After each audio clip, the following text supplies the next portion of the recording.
Le Grand Matin Sud Radio, 7h-9h, Patrick Roger. Soyez libre, comme chaque matin, Chloé Morin, bonjour. Bonjour. Le budget 2025 et le budget qui arrive en discussion à l'Assemblée, il va y avoir du chahut, forcément. Vous nous dites ce matin que Michel Barnier n'en a pas fini avec les râleurs, y compris au sein de son gouvernement. Oui, que les oppositions râlent, essayent d'amender sa copie, c'est normal. Mais y compris au sein du gouvernement, il y a des râleurs. On a vu il y a une semaine Didier Migaud, le ministre de la Justice, qui n'était pas content de son budget et qui menaçait de claquer la porte si celui-ci n'était pas amélioré. Et vendredi matin, c'est sa collègue de l'environnement, Agnès Pannier-Runacher, qui a elle aussi fait savoir qu'elle jugeait que son budget n'était pas à la hauteur de la situation et que, en l'absence de moyens supplémentaires, elle en tirerait, je cite, les conclusions. Alors hier midi sur RTL, elle a tenu à calmer le jeu en se disant simplement déterminée à se battre pour que ses priorités soient dotées du budget nécessaire, mais c'était une menace réelle. Ouais. Du rétro-pédalage, mais vous nous dites quand même qu'elle a eu raison d'aller au bras de fer. Oui, dans son cas, je crois qu'aller au clash ne servirait à rien. Souvenez-vous, il y a deux autres ministres de l'Environnement qui ont fait ce type de menaces et puis qui les ont ensuite fait suivre des faits. Nicolas Hulot et Delphine Batho. Delphine Batho, c'était pour son budget déjà. Nicolas Hulot, pour une question d'orientation politique générale. Qu'ont-ils obtenu? Rien, à part un quart d'heure de gloire qui a été quand même assez fugace. Donc, je pense que sur ces questions-là, le seul moyen d'améliorer un budget, c'est de laisser la porte ouverte au dialogue. Donc, ça ouvre évidemment la porte aux polémiques aussi, aux gens qui disent mais finalement elle voulait juste se faire mousser et et puis voilà, elle rentre dans sa niche. Mais en vérité, je pense que c'est comme ça qu'elle obtiendra davantage de budget. Oui, c'est ça. Alors un budget notamment sur l'écologie. Alors on peut comprendre évidemment que ce soit prioritaire en fait, l'écologie. D'ailleurs Michel Barnier l'avait dit aussi lorsqu'il est arrivé. Mais est-ce que vous ne croyez pas qu'il est nécessaire, indispensable de faire des efforts dans chaque ministère quand on voit notre situation budgétaire avec la dette colossale? Alors que tout le monde fasse des efforts au gouvernement, ça pourrait paraître juste. D'ailleurs, Agnès Pannier-Runacher ne dit pas « je ne veux faire aucun effort ». Elle dit « je veux réaménager les priorités à l'intérieur de mon budget ».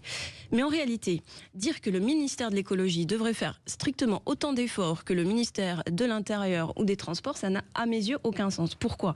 Parce que le budget, ça n'est pas juste du saupoudrage de milliards, Éric Revel le sait bien, ça dit des priorités politiques et Michel Barnier a énoncé deux priorités politiques, une sur la dette financière et une sur la dette écologique.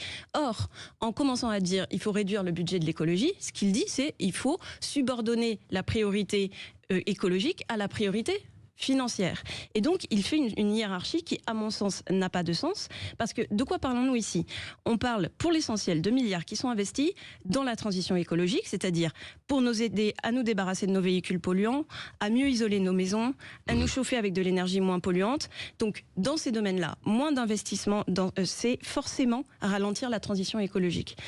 Pour le dire clairement, ce que je reproche à ce gouvernement, comme à tous les autres avant lui d'ailleurs, c'est de ne pas établir de vraies priorités. Qu'est-ce qu'on coupe ? Quelles sont les politiques publiques qui sont défaillantes, que l'on peut même abandonner ou qui doivent être totalement refondées? Et à l'inverse, qu'est-ce qu'on amplifie parce qu'on juge collectivement que c'est vital?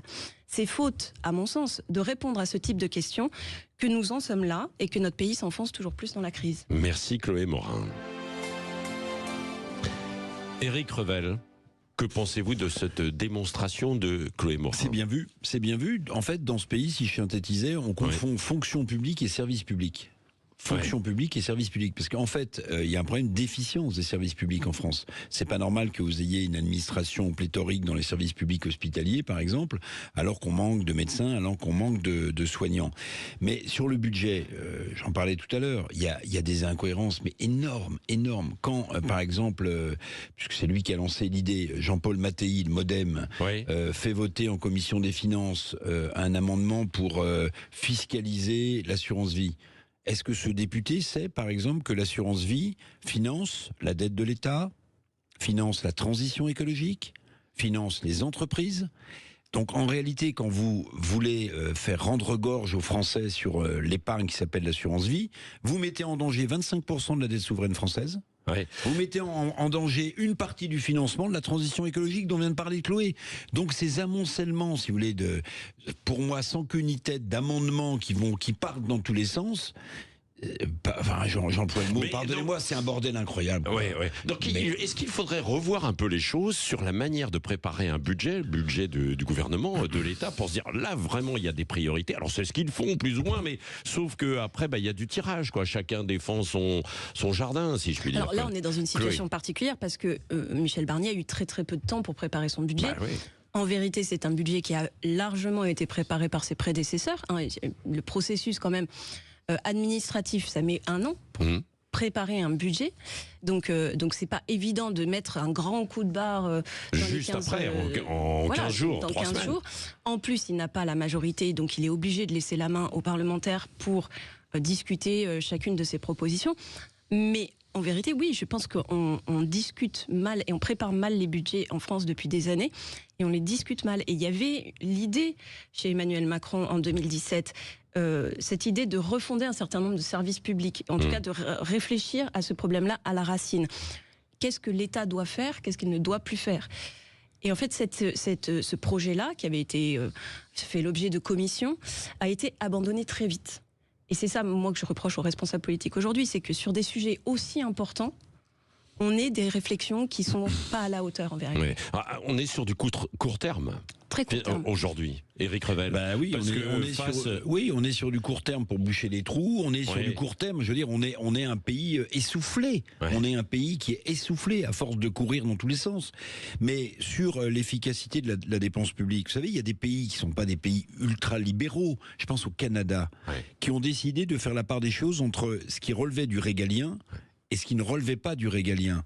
Par exemple, le contrôle aérien, il y a quelques années, à l'époque où Paul Martin était ministre des Finances, a été privatisé au Canada. Il n'y a pas plus d'accidents d'avion.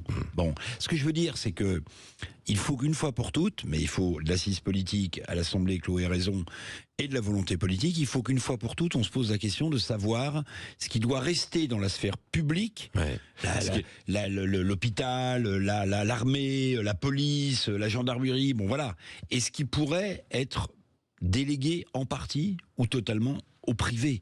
Tant qu'on n'aura pas fait ça, on continuera. Le gouverneur de la Banque de France, Patrick, gouverneur de la Banque de France, Villeroy de Galhau, estimait que à service public équivalent, on dépensait, par rapport à l'Allemagne, on dépensait 260 milliards de plus par an.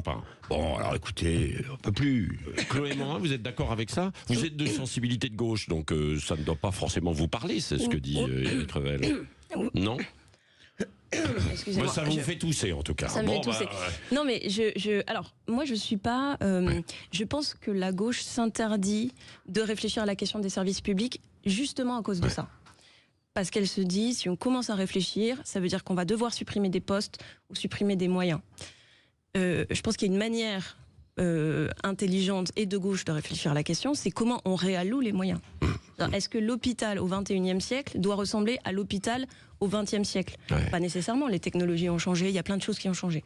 Donc, pour pas mal de services publics, on peut réfléchir comme ça, pas nécessairement prendre le prisme comptable au départ, mais nécessairement, si on commence à se dire, bon, ok, aujourd'hui, Pôle emploi, comment est-ce qu'on fait pour optimiser ces missions, pour faire en sorte que les gens qui sont au chômage soient bien indemnisés et soient accompagnés vers l'emploi.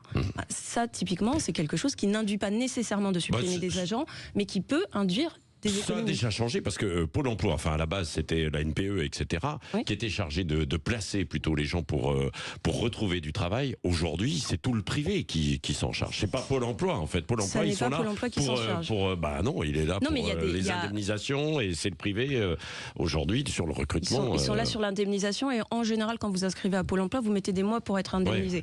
Donc rien que là, vous avez, à mon avis, des améliorations à apporter. Il y a du boulot, c'est le cas de le dire. Allez, dans un instant, on poursuit avec vous et avec Benjamin Glaise, avant l'invité politique qui sera Stéphane Troussel. Tout à l'heure, le président PS. Je lui poserai toutes ces questions autour du budget, justement après 8h30. Dans un instant, on va parler aussi du sexisme, notamment en politique.